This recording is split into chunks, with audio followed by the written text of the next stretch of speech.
Gentlemen, and I apologize for calling you patients here a little while ago, but anyway, this is a presentation that I made to the EAA chapter. I do a lot of the training and safety stuff for that chapter that I made as far as aging, since I am going through that now, and a lot of you have been through that.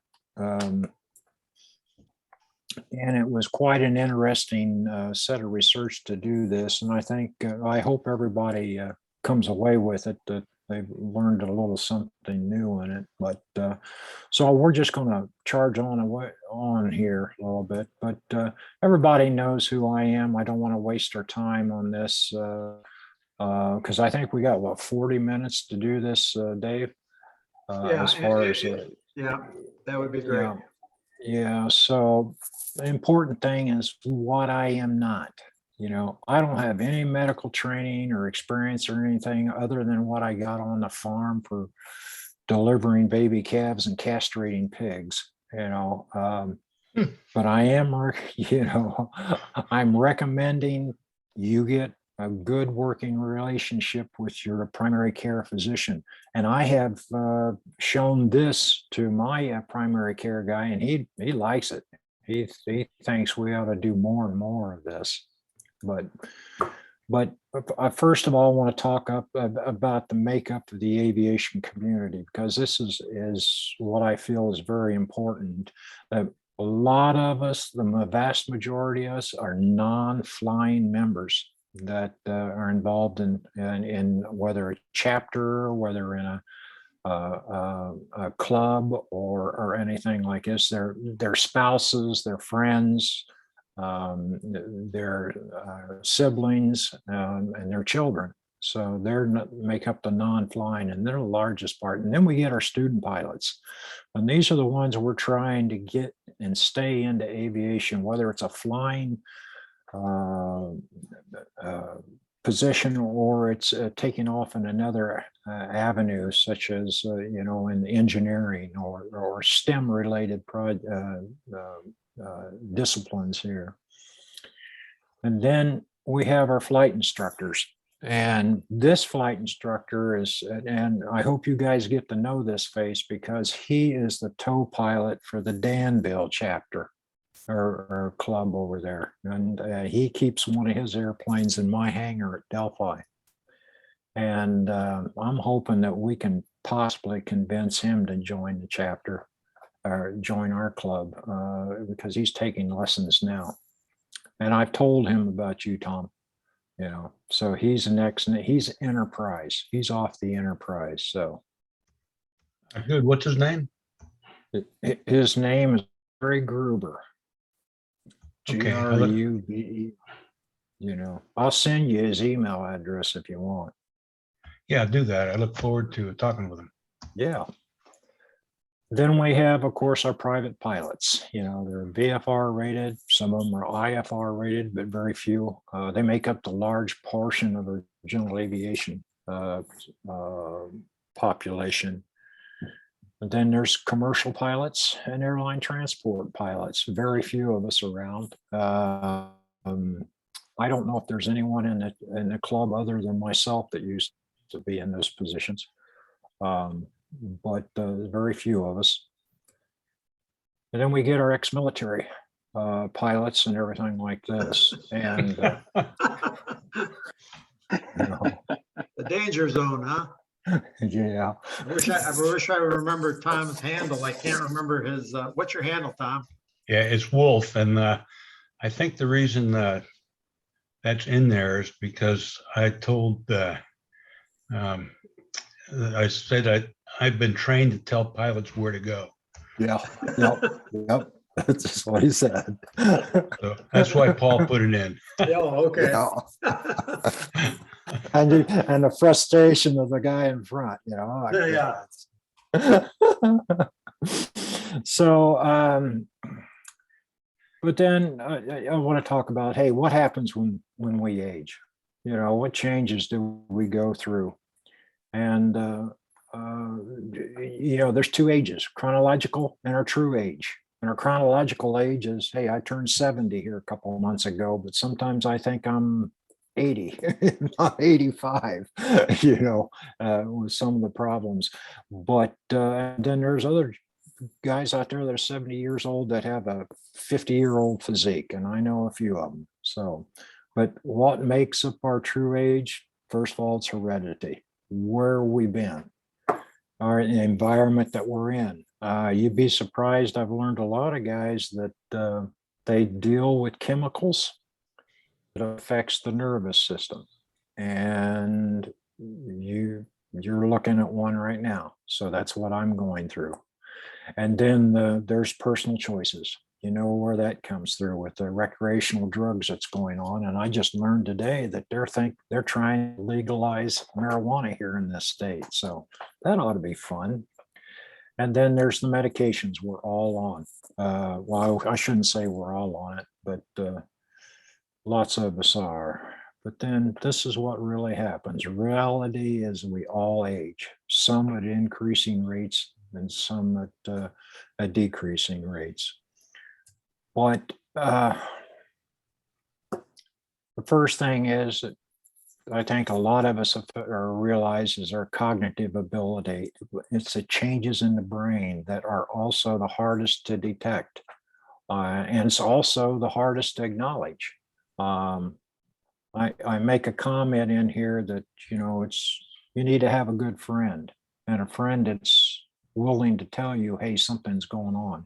And, our memory changes, our ability to recall changes. We have all these skills that we've lost in decision making and problem solving, and even our situational awareness is gone and or deteriorating.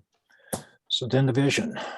I'm sure everybody has this experienced change in focusing, floaters. I don't know of how many have cataracts. Anybody here have cataracts or had a lens implant? I don't have many more. What's that? Yeah, there's Tom. I don't have many more. Both of them you taken don't. out. Both of them, huh? Okay. Any problems?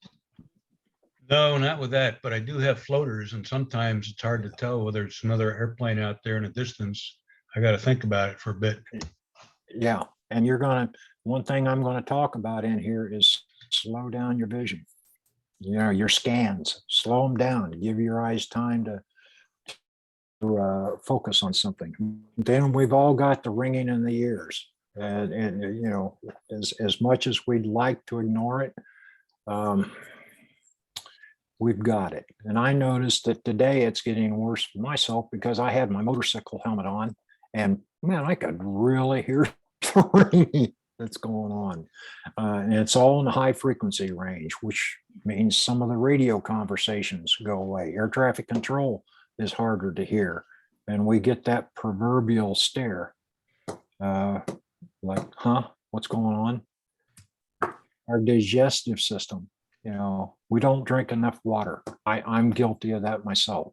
I don't, and so constipation ends up, and medications will cause us to become constipated, as long as the lack of exercise. And then diabetes is a big factor in the digestive system. Our urinary tract, all of a sudden, the range of the airplane becomes greater than the range of the pilot. And so we have to make more and more stops again, and also nerve damage starts affecting us, and we start having prostate problems too. So all that happens to us as we age. And the significant one, though, is our cardiovascular system. We get the stiffening of the blood vessels, which means that heart's got to work harder. And some of us are moderate to severe risk for high blood pressure. Some aren't. But our heart rates change during exertion. We're not like we were 20 years ago. They're 20-year-olds. And our bones and our joints, and muscles, they all tend to shrink. We get arthritis. Our coordination goes down, and we have problems with our balance. But our skin, it becomes thins out, becomes less elastic. We get more bruises, we get wrinkles, we get cancers that have to be watched. We're more susceptible to those in the sun. So we have to watch the UV radiation that we get to. And then also our weight. It starts going up. And again, we start getting the stare, and we don't have to worry about the conversation because usually our hearing is decreased too. So we don't have to worry about that. But that picture is something we try to get rid of. We don't want to do it. But most of the information that I obtained comes from several sources. And I thought the one that would really give me a lot of information was the Handbook of Aeronautical Knowledge. But chapter 17 is really the only chapter that was involved with it. But it was basically chapter 17 talked about hypoxia and the 4 forms of it, both around insufficient flow or absorption of O2 by the blood vessels and by the lungs, which gets to the brain. Tom, I imagine you're probably experienced the stagnant, which is the lack of blood flow to the brain and high G maneuvers. And they're saying some guys can take 9 Gs, 10 Gs, and some guys can only take 3 or 4 Gs, depending on what their condition is. But the one thing that really surprised me, and I've known this, and I wanted to put it out here, but and that's why I'm an advocate of no alcohol on the airplanes. When I was flying, we didn't carry alcohol on it, is because every ounce of alcohol equates to an increase of 2,000 feet in the pressure altitude of the airplane, of the cabin.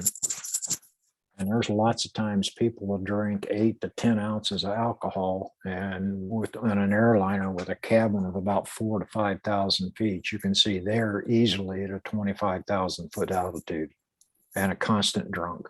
And I think you've probably seen it on YouTube videos and stuff of these people that are in the airplane. And what was the one they had duct taping to the seat? That turned out to be an alcohol problem also.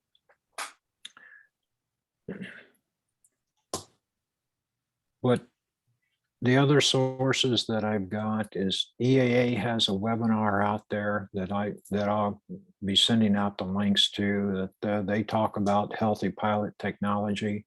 AOPA has an excellent site out there. It's called Aging in the General Aviation Pilot. It's actually a whole it's a whole website of sites that talk about various conditions, and they've got various reading materials for you to go look at. And then there was an Aging and Pilot Performance by Pamela Tsang of Wright State University back in 2017 that I got information out of. And then the Mayo Clinic for the Department of Defense put something together for about the challenges of the high performance aircraft and what can happen. That was back in 2018, and they were the first ones to note this, and I didn't know it either. But the first air and ground fatalities happened on the same day. When a balloon caught fire over the English Channel, and one of the occupants of the balloon, Dr. Roser's fiance, died. She was witnessing the event on the ground. She had a heart attack and died. So those were the first fatalities when it came to aviation. The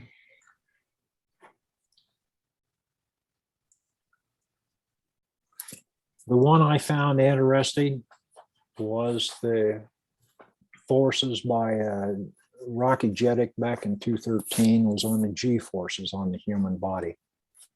That appears to be the most significant in-flight issue that happens with anybody. And it's the forces in the Z direction, and that's directly related to stagnant hypoxia and the lack of flow to the blood, to the brain. That immediately once the G's are removed, the flow starts and they come back to consciousness. But during that time, they're completely unconscious, and they don't even know it. But that was a real interesting report. But what came out of it was that stagnant hypoxia, and depending on the condition of your body, whether you've got high blood pressure or low blood pressure or narrowing of the arteries or a weak heart or anything, all affects the ability for you to endure G's, particularly G's in the Z direction. And, you know, I wouldn't think much of it in gliders, but yeah, what I've learned here in this last year of getting my rating is that we spend most of our time turning in circles. And we could, I don't know how much we could pull in G's, 3 or 4 G's, but I'm sure there are some people out there that couldn't even take 3 or 4, the constant G turns. But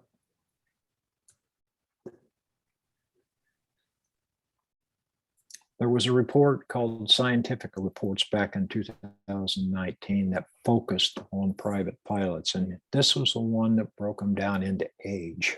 And there was some surprising results that came out of it. First of all, they broke it down into young, middle, and old people. And they did this through tracking the task completion, not necessarily in the airplane, just completion of repetitive tasks. And they found that as one ages, of course, their ability to do these repetitive tasks deteriorate with age. But they noticed that when they had a lower task difficulty, everybody was about the same. And then they even noticed that some of the old pilots had the better capability with these tasks than the younger pilots. And the rationale that they used on that was that the experience of the older pilot was coming into play there. That they were able to complete those tasks a little bit better. But as the difficulty of the task became more increasingly difficult, then the younger pilot was able to record a better reading on it. But one thing they found, there was no apples to apples comparison. They couldn't come up with anything that was based on that experience, the age, or health. There was really no way they could actually say this is what's going to happen to us, because we're all different. We all have different heredities, personal choices, and everything. They all come into play. So that just basically they couldn't do anything to make any kind of comparison on that. But they found out that the older pilots make fewer errors. But as they age, they had more accidents. You know, so there's a good side to it and a bad side to it. After we reach 55, we start having more accidents. Now, I haven't seen that. I don't know many. Well, I don't know anybody that's had an accident recently that's been over 55, but I do know of a couple of 20-somethings that have had accidents, but those have been related to experience.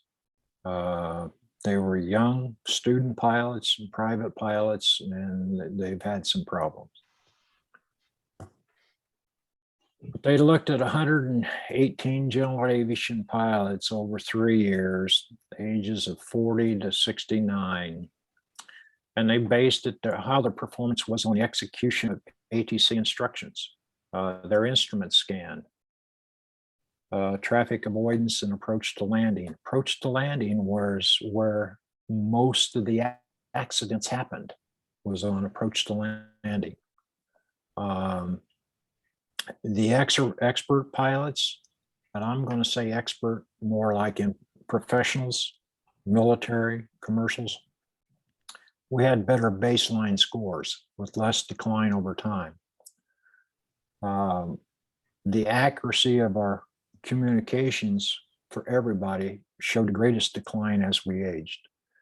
And overall, the older pilots showed less of a decline in summary scores. Like I said, it compared to the younger ones. It was a U-shaped curve between the younger and the older pilots. Most of the other reports focused on airline or military pilots, and they took their general aviation statistics, they pulled it from the NTSB data. Again, no two reports came to the same conclusions, and the results tend to be skewed due to training and simulation and currency. And I'm sure that everybody's experienced even the problems you'll have after 90 days of not being in the cockpit, the relearning curve that you get there. And again, the chronological age and the true age, they don't necessarily correspond. There's 90-year-old pilots, and I know one up in Chicago. I used to fly for him. He had a 60-year-old mentality or mental state and body state. He was absolutely in great condition. And he flew his own Cheyenne too. But he would take me along as a safety pilot because he felt he owed that to his family. And I suggest that to others too. And matter of fact, I'm going to be asking people in my case, because since I don't have a medical anymore, hey, come fly with me. I need your license.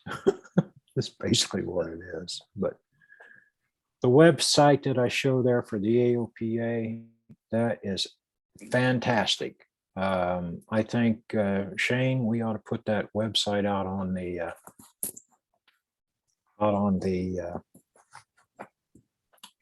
our website. Yeah, we can do that for sure. People to copy.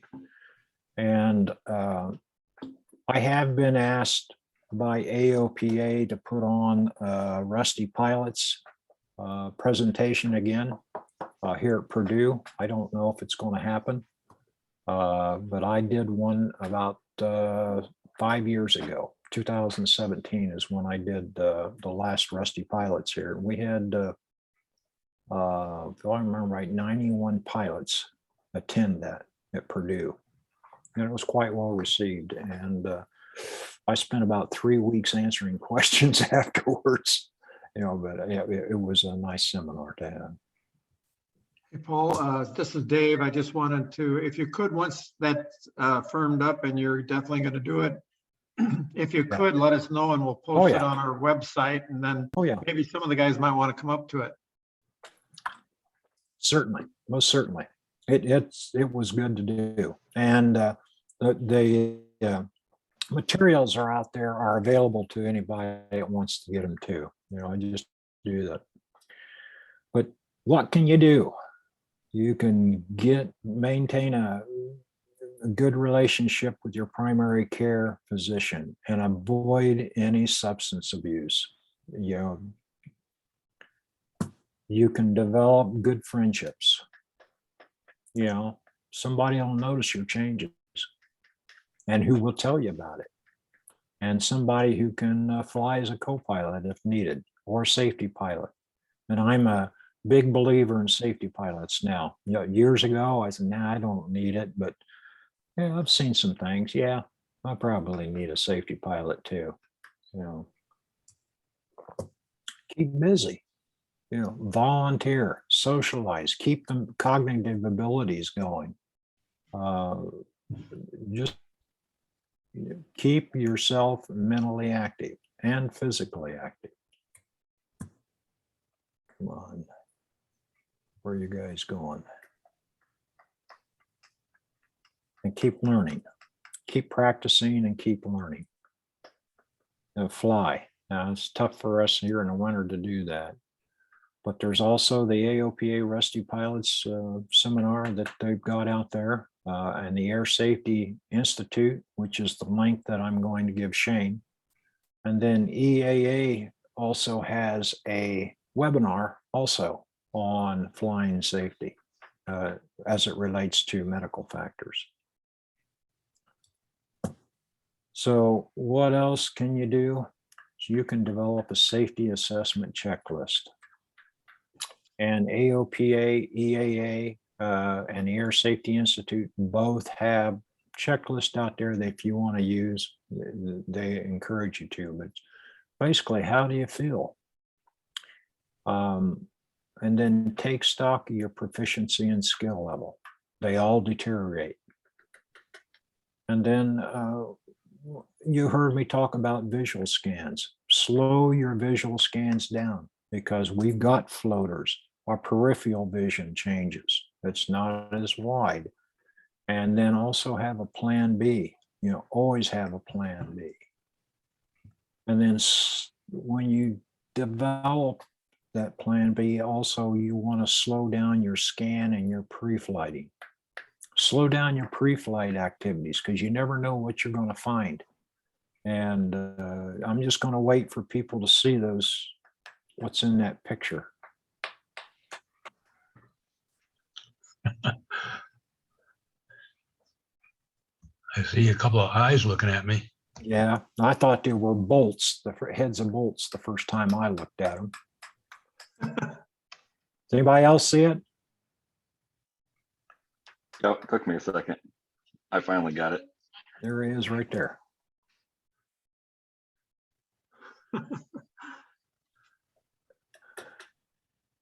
Now, my incident was I found a pair of pliers, channel locks in my engine compartment. Just happened to look at them. So how in the hell were those? And they were hanging around an oil tube right here, like I was hanging it on the wall or something. But oh my God, if I'd have taken off with that, that would have been bad. So I've had mine. It happens. So your cognitive, if you're going out, be well rested, improve your quality of sleep, because the memories, keep a pen and pad handy. And then Tom, you probably remember using the ADF dial for Oh, I sure do. for altitude assignments. I Yep, use I that. do. I use that rigorously. You know, some of the center give me a new altitude, I dial it into the ADF. Does everybody know what an ADF is? I remember. You know? Our age is But it- showing. Yeah, I know Yeah, it. Yeah, I won't say loop antenna, so yeah, I'll probably do it too. But eat healthy, guys. Don't smoke. I smoked for 30 years, and yeah, that was a bad thing to do. Exercise, increase your physical activity. Don't sit at home. Manage your stress. Yeah, I guess that probably has something to do with it, but get enough sleep. Imperative, get enough sleep.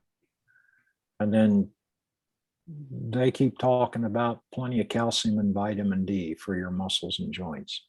You can do that to help stave this off. Eat healthy.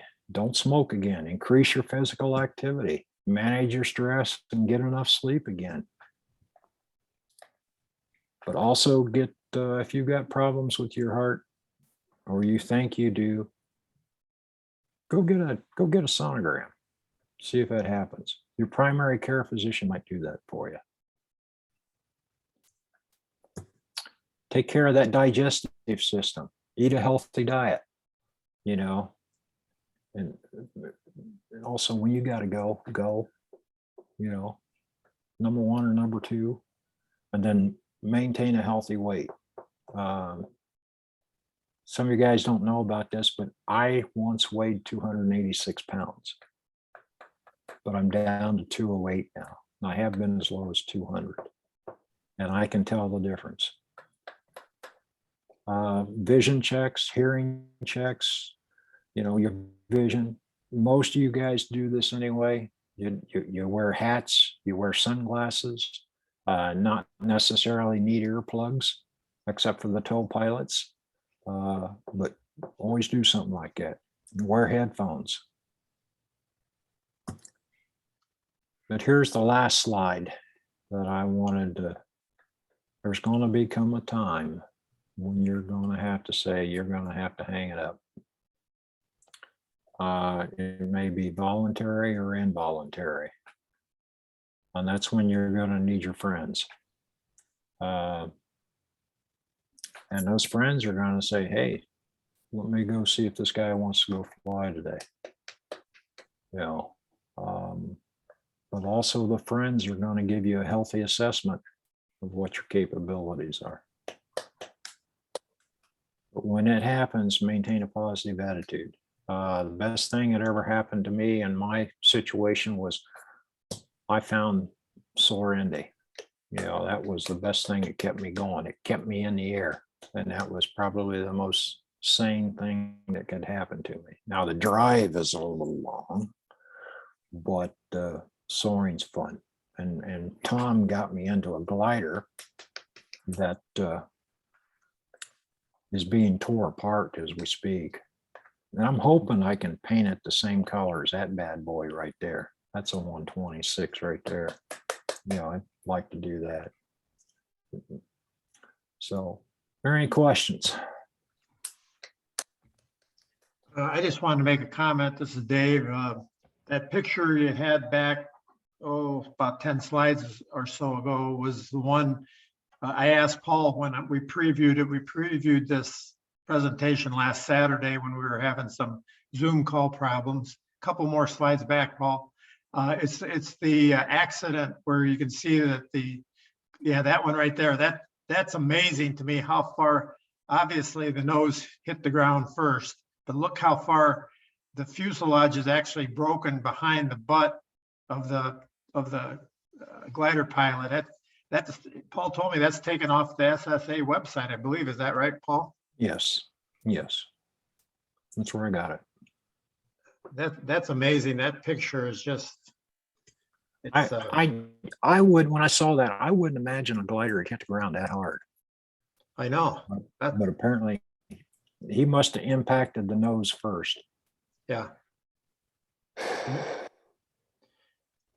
That'll rattle your teeth. Yeah, that will. I'm sure he came out with some injuries on that one. Oh, yeah. Hey, I'll make a comment as well. One of the things that I've experienced that's creates stress in me is when I put something down and then I can't find it. I've learned that it's best to have a place where things go, slow down and put them back when you use them. It goes for just about anything, especially tools. Car keys today was mine. It can get so frustrating. Oh, it does. It does. I spent probably a half an hour at the veterans home today looking for my car keys. And I had laid them in a resident's office or his room when I was in there talking to him, and then just walked out with them or without them. And then I couldn't remember where they were. But yeah. One of the things I wanted to mention, and this is kind of an aging thing, it was on this accident, tow plane accident out in California, which if you read the whole report or listen to the information, it's really scary. But one of the things that I think the primary cause of that accident was that it was an experienced tow pilot that I think had thousands of tows probably, and an experienced glider pilot. And I believe as I remember, the glider pilot, I think he dropped his cell phone on tow. Oh. And what it did, then, he looked down to look for his cell phone because he's thinking, I don't want this thing to get stuck in the rudders. And he kited on the tow plane and he ended up killing his friend that was in the tow plane right there at the airport. So, I mean, it could happen to any of us, but remember, Well- fly the plane first. Yeah, well, there's even a situation like happened to Tom and myself last time we flew together was Tom was letting me get checked out from the back seat on the ASK. And we took off and my canopy fogged over. I couldn't see a damn thing. And we started to kite on that and Tom got the glider back under control. That was scarier than hell. His canopy was fairly clear, but mine fogged over completely. Wow. And we were seconds, right, Tom? Yeah, we were. That was, we were probably about 200 feet when you gave it to me. Yeah. Well, there was an instance in September where Tom was with a student and I was the tow pilot. And as the tow pilot, I heard a noise. I felt something or I heard a noise as we're rolling down the runway. And I thought, what was that noise? That was strange. I don't recall hearing that before. And so I glanced in the mirror and I couldn't see the glider behind me. Well, and Tom can tell what happened. And then I was more scared after I got back on the ground and heard what happened because I could have been driven into the ground and I wouldn't have had time to react fast enough. It all can happen within, 1 or 2 seconds. So if Tom wants to relay that story, that'd be great.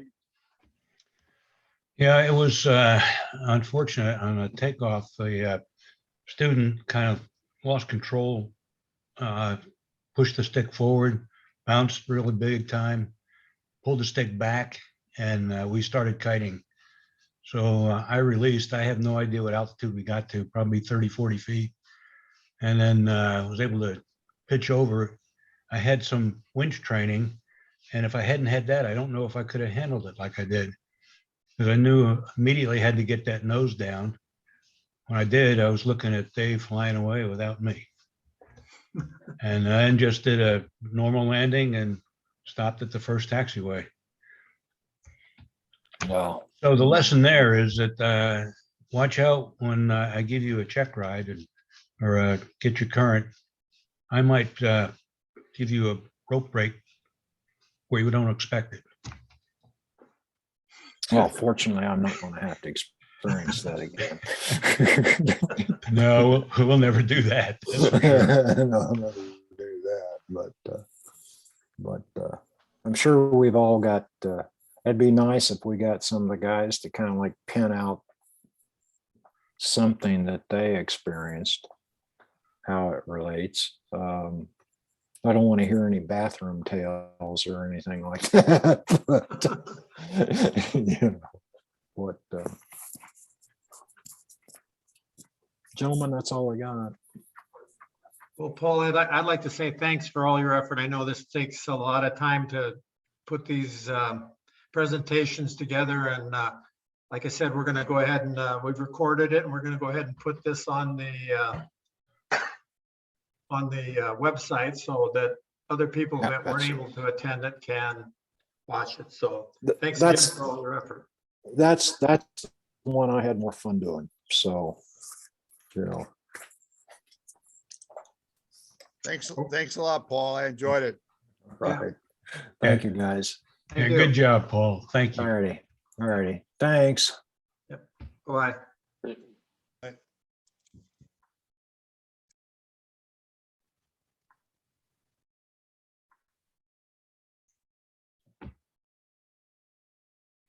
Paul, I love your F-14. I spent half day looking for that thing.